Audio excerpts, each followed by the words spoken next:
باپ اور بیٹے اور روح القدس کے نام میں آمین۔ اب میں نے یقیناً جان لیا کہ خدا نے مجھے ہیرودیس کے ہاتھ سے چھڑایا ہے۔ رسولوں کے اعمال میں سے ہمارے لیے آج کی تلاوت اس کا 12واں باب پہلی آیت سے 11ویں آیت تک۔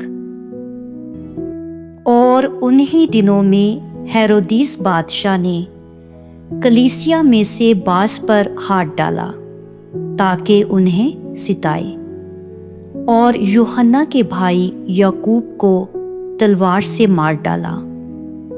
اور جب دیکھا کہ یہ بات یہودیوں کو پسند آئی ہے تو پطرس کو بھی گرفتار کر لیا۔ یہ عید فطیر کے دن تھے، اور پکڑ کر قید خانے میں ڈالا اور 4 سپاہیوں کے 4 پہروں کی نگہبانی میں رکھا، اس مقصد سے کہ عید فصح کے بعد اسے لوگوں کے سامنے پیش کرے۔ پس قید خانہ میں تو پطرس کی نگہبانی ہو رہی تھی، مگر کلیسیا اس کے لیے بلا وقفہ خدا سے دعا کر رہی تھی۔ اور جب ہیرودیس اسے پیش کرنے کو تھا تو اسی رات پطرس 2 زنجیروں سے بندھا ہوا اور 2 سپاہیوں کے درمیان سو رہا تھا، اور پہرے دار دروازے پر قید خانے کی نگہبانی کر رہے تھے۔ اور دیکھو، خداوند کا ایک فرشتہ آ کھڑا ہوا، اور اس کوٹھری میں روشنی چمکی، اور اس نے پطرس کی پسلی پر ہاتھ مار کر اسے جگایا اور کہا کہ چل اٹھ۔ تب زنجیریں اس کے ہاتھوں سے گر پڑیں، اور فرشتے نے اس سے کہا کہ کمر باندھ اور اپنی جوتی پہن۔ اس نے ایسا ہی کیا۔ پھر اس نے اس سے کہا، اپنا چوغا پہن اور میرے پیچھے ہو لے۔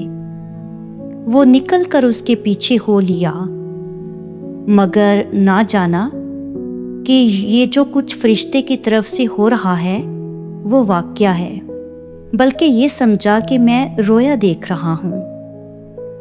تب وہ پہلے اور دوسرے پہرے میں سے نکل کر لوہے کے اس پھاٹک تک پہنچے جو شہر کی طرف ہے۔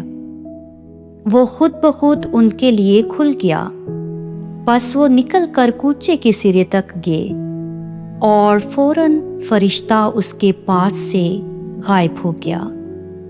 تب پطرس نے ہوش میں آ کر کہا، اب میں یقیناً جانتا ہوں کہ خداوند نے اپنا فرشتہ بھیجا ہے اور مجھے ہیرودیس کے ہاتھ سے چھڑایا ہے، اور یہودی قوم کی ساری امید خام کر دی ہے۔ پاک کلام کے پڑھے اور سنے جانے پر خداوند کی برکت ہو۔